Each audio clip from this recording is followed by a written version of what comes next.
Segunda-feira, 21 de junho de 2021. Manifestações da esquerda fracassam, terminam com atos de vandalismo e deputado petista posta no Twitter foto de multidão em 2016 com faixa de Fora Temer e Fora Cunha. O real está em alta e moedas argentina e venezuelana estão entre as mais desvalorizadas do mundo. Ex-ministro Sérgio Moro é hostilizado na capital americana. Nise Yamaguchi processa Omar Aziz e Otto Alencar por danos morais. E Ciro Gomes chama Fernando Haddad de bandido.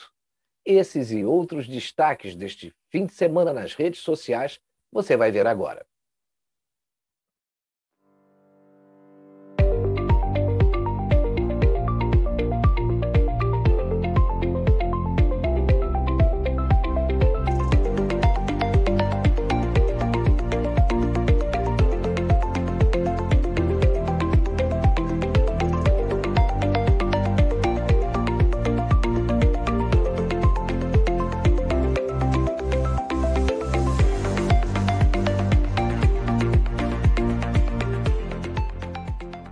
A esquerda tentou mostrar para o público manifestações bem-sucedidas.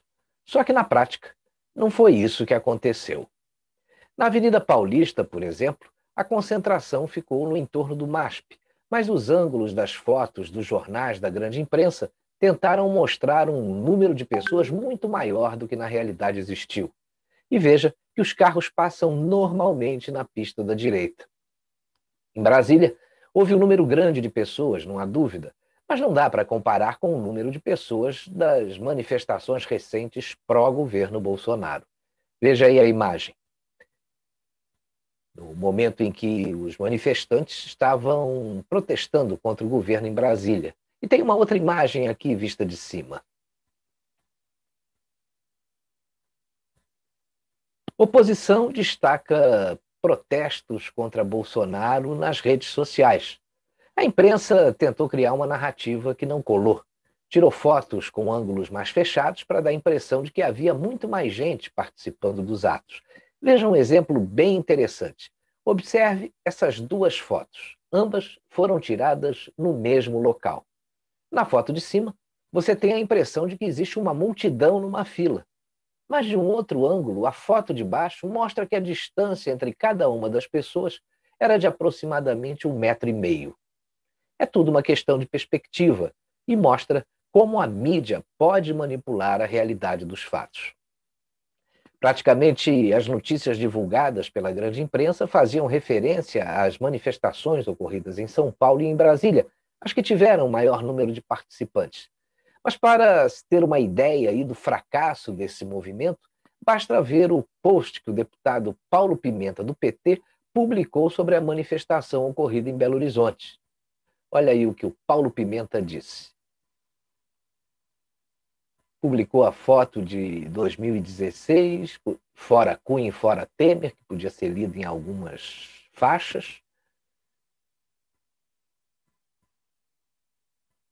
E ficou por isso mesmo. Mas o perfil dos participantes e a adesão do PT reforça o caráter partidário dos atos contra o Bolsonaro. Protestos contra o presidente Jair Bolsonaro ganharam caráter mais partidário. Como de costume, essas manifestações promovidas pela esquerda acabaram em atos de vandalismo que a imprensa não informou. Olha aí, protesto da esquerda em São Paulo termina em vandalismo. 2 agências bancárias no centro da cidade de São Paulo foram depredadas. Isso aconteceu no sábado, durante a passagem do protesto contra o presidente Jair Bolsonaro. As agências pertencem aos bancos Santander e Itaú, e de acordo com as informações da Polícia Militar, o grupo não era muito grande. Veja aí a imagem.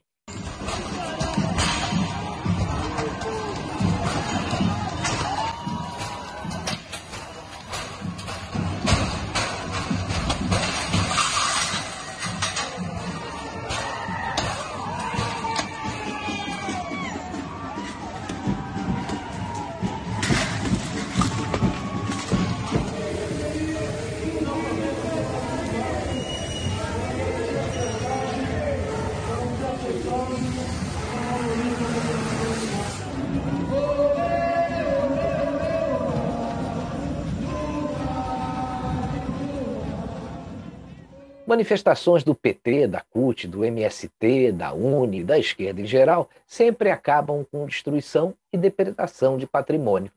Infelizmente, a imprensa não mostra nada disso. Ao contrário, né, o Jornal Nacional dedicou mais de 5 minutos em sua edição de sábado às manifestações da esquerda.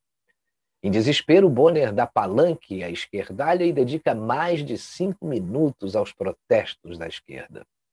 Foram exatos 5 minutos e 35 segundos que o Jornal Nacional da Rede Globo usou para destacar as manifestações ocorridas contra o presidente Bolsonaro ao longo do sábado. A emissora já não oculta mais o seu posicionamento a favor dos atos da esquerda e o editorial do programa exaltou a preocupação com as medidas sanitárias adotadas. O Jornal Nacional foi extremamente tendencioso. Isso ficou claro no editorial apresentado no final de sua edição pelos apresentadores William Bonner e Renata Vasconcelos. Nós, do jornalismo da Globo, estamos há 1 ano e meio com base na ciência, cumprindo o nosso dever de informar sem meias palavras. Muitas vezes nós pagamos um preço por isso, com incompreensões de grupos que são minoritários, mas barulhentos, não importa. Nós seguimos em frente sem concessões e seguiremos em frente sem concessões. Porque tudo tem vários ângulos e todos devem ser sempre acolhidos para discussão, mas há exceções. Quando estão em perigo coisas tão importantes como o direito à saúde, por exemplo, ou o direito de viver numa democracia. Em casos assim, não há dois lados, e esse é o norte que o jornalismo da Globo continuará a seguir. É inacreditável, né? O problema é que os jornalistas da Globo não perceberam que ninguém acredita mais no que eles falam, sobretudo quando enfatizam imparcialidade, que na prática não existe no jornalismo da emissora, como a gente pôde ver por meio desse editorial. Mas a Janaína Pascoal sintetizou bem a situação. Olha aí, a aglomeração verde-amarela é genocídio e a aglomeração vermelha é vida? A advogada e deputada estadual Janaína Pascoal ironizou as manifestações contra o governo federal que aconteceram neste sábado. A aglomeração verde-amarela é genocídio, escreveu a parlamentar. São negacionistas agora? Ou o vírus existe e mata, ou não existe e quem mata é Bolsonaro? Tenham paciência. E a aglomeração verde-amarela é genocídio e a aglomeração vermelha é vida. Tenham vergonha na cara. Janaína Pascoal. Veja as manchetes de domingo dos principais jornais do país. O Estadão destacou as 500 mil mortes por Covid no país e um destaque bem menor para, segundo eles, os 24 estados que tiveram ato anti-Bolsonaro.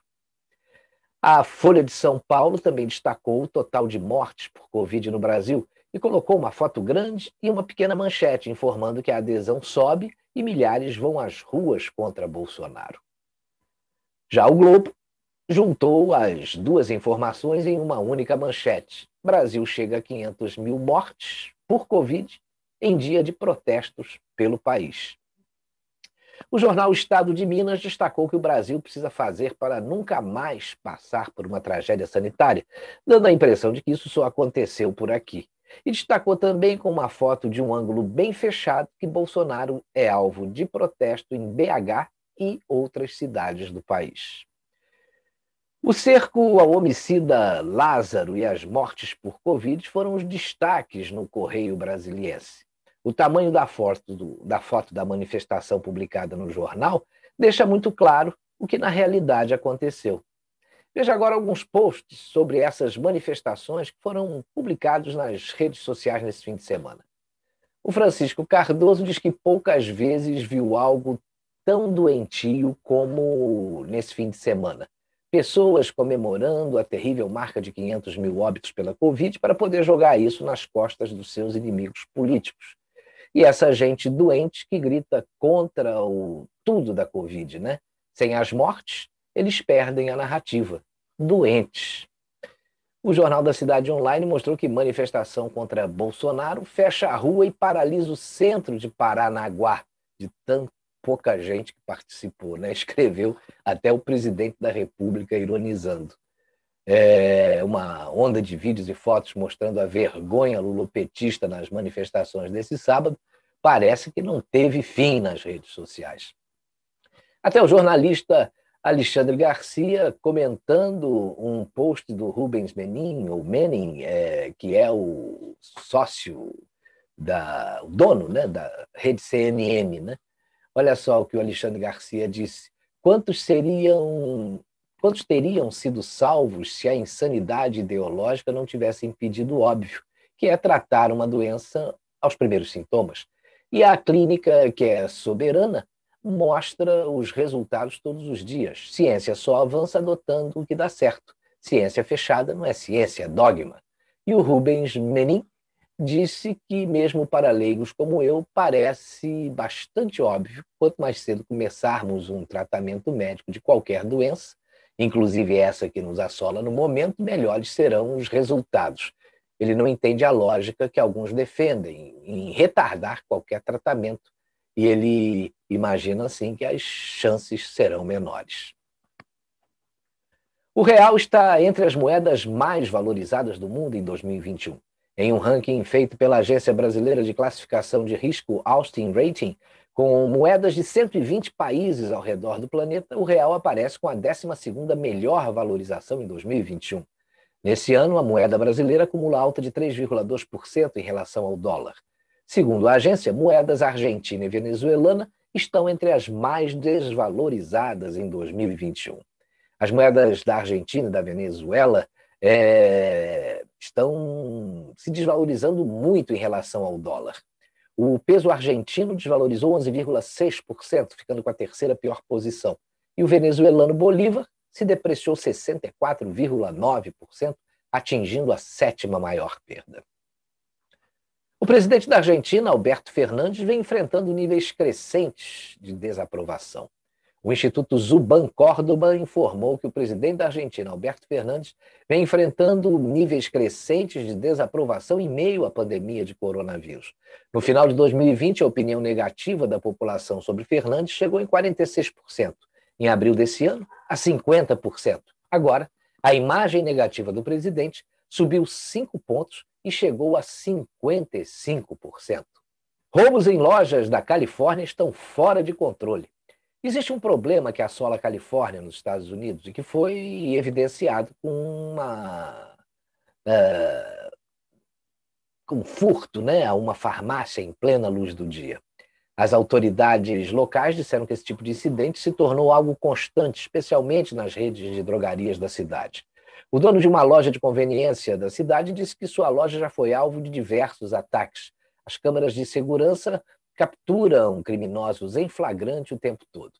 Empresários locais atribuem o problema a uma lei da Califórnia de 2014 que reduziu a pena para roubos não violentos de itens abaixo de $950. Veja o absurdo.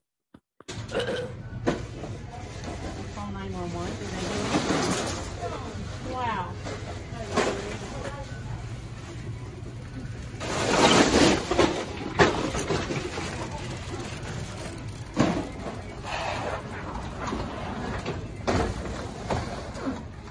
Segundo a Fox News, o ex-comissário de polícia de São Francisco, Joey Alioto Veronese, comentou sobre a expansão do número de roubos em São Francisco, que é controlada há décadas pelo Partido Democrata. Ele disse: estamos em um estado de caos e anarquia aqui em São Francisco. Se você já morou aqui ou passou algum tempo aqui, vê isso todos os dias e passa a esperar e torcer para que, quando acontecer, você não esteja na linha de fogo. Joey Alioto Veronese. Ex-ministro Sérgio Moro é hostilizado em Washington, nos Estados Unidos.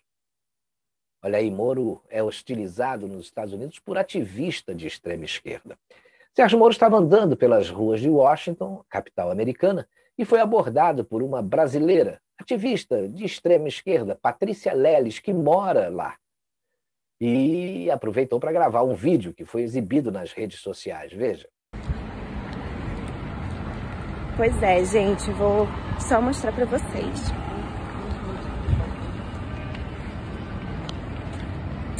Aqui está andando no meio da rua o homem que destruiu o Brasil, gente.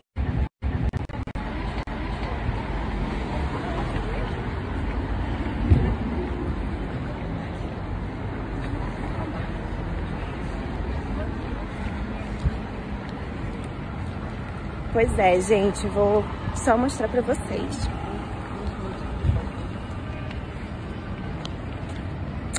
Aqui está andando no meio da rua o homem que destruiu o Brasil, gente. É isso. Mocinha, pode parar de... Lula livre, viu, gente? A popularidade do ex-ministro Sérgio Moro não anda boa, como ele estava imaginando. CPI da Covid. Nise Yamaguchi processa Omar Aziz e Otto Alencar por danos morais. A CNN Brasil informou que a médica oncologista Nise Yamaguchi processou os senadores Omar Aziz, presidente da CPI da Covid, e Otto Alencar, pelo tratamento dado a ela durante seu depoimento na Comissão Parlamentar de Inquérito da Covid-19. Nise Yamaguchi pede indenização de R$160 mil por danos morais a cada um dos congressistas. A médica afirma ter sido vítima de misoginia, preconceito às mulheres e humilhação durante a oitiva. Nise Yamaguchi está na lista dos 14 investigados pela CPI, divulgada na semana passada. Ciro Gomes chama Haddad de bandido e deixa a militância esquerdista em parafuso. Segundo o jornal da Cidade Online, Ciro chamou Haddad de bandido e disse que se tiver que escolher entre Bolsonaro e um petista no segundo turno, ele viaja para o exterior de novo, como fez em 2018. Ciro deu também uma entrevista ao canal da jornalista Leda Nagli no YouTube. Parece que seu objetivo é alcançar um público mais situado na direita conservadora. Mas o jornal da Cidade Online publicou 3 reações diferentes para o caso. A primeira é que a direita raiz sacou tudo e fez piada. A segunda é que a falsa direita ovulou de emoção e está quase cedendo ao xalalá do coroné. E 3, o Tico Fluido Santa Cruz ficou pistola com o Ciro, porque ele estaria desmotivando a esquerda a votar no segundo turno, caso haja uma disputa entre Jair Bolsonaro e o PT novamente. As estratégias escolhidas pelos pré-candidatos esquerdistas estão deixando a própria militância mais perdida do que cebola em salada de frutas, concluiu o jornal. E o ex-presidente Lula vai se mexendo na tentativa de construir alianças para 2022. Agora, ele afaga Renan Calheiros. Lula deu uma entrevista na Rádio Jovem Pan de Natal e, depois de ter elogiado a escolha de Renan Calheiros para a relatoria da CPI da Covid, ele disse o seguinte: o Renan foi eleito pelo povo já há 4 ou 5 mandatos. O Renan é uma pessoa importante no Senado. O MDB é um partido importante. Ora, por que ele não pode ser relator? Acho que ele tem credencial para ser relator, como poderia ter alguém do DEM, do PSL e de qualquer outro partido político. E Lula acrescentou: Renan Calheiros é senador da República. Muitas vezes a gente fica querendo o político perfeito que não foi eleito pelo povo. O político que a gente sonha, que às vezes as pessoas falam que não prestam. O bom, talvez, seja a pessoa que quer um bom. A pessoa tem que se candidatar. Bolsonaro diz que Aécio Neves venceu a eleição presidencial de 2014. Ele disse que tem provas de que Aécio Neves, do PSDB, venceu em 2014, quando disputava a presidência com Dilma Rousseff. Eu, mais do que desconfio, eu tenho convicção de que realmente tem fraude. As informações que tivemos aqui, talvez a gente venha disponibilizar um dia, que em 2014 o Aécio ganhou as eleições e que em 2018 eu ganhei em primeiro turno, disse Bolsonaro. Horas antes das declarações de Bolsonaro em entrevista à emissora nacional, o ministro do STF, Barroso, disse que nunca houve fraude documentada nas urnas eletrônicas brasileiras. O ministro Luiz Roberto Barroso, perdão. Se o presidente da República ou qualquer pessoa tiver provas sobre a fraude, tem o dever cívico de entregá-la ao tribunal. E estou com as portas abertas. O resto é retórica política. São palavras que o vento leva, disse Barroso. Mas será que o vento leva as palavras do Papa? Propriedade privada é direito secundário, diz o Papa Francisco. Uma mensagem de vídeo enviada pelo Papa para a Conferência Internacional do Trabalho, OIT, não agradou muito. Veja o que ele disse. Junto com o direito à propriedade privada, tem o direito prioritário e precedente à subordinação de toda a propriedade privada à destinação universal dos bens da terra e, portanto, o direito de todos ao seu uso. E acrescentou: às vezes, ao falar de propriedade privada, esquecemos que é um direito secundário que depende desse direito primário, que é a destinação universal dos bens. Papa Francisco. Para finalizar o programa de hoje, eu deixo aqui a minha opinião sobre essa declaração do Papa. Ele bem que podia doar toda a fortuna do Vaticano para garantir a muita gente o direito de propriedade e ser coerente com o que ele prega. O Nas Redes fica por aqui. Na próxima segunda estaremos de volta com os destaques do próximo fim de semana. Até lá.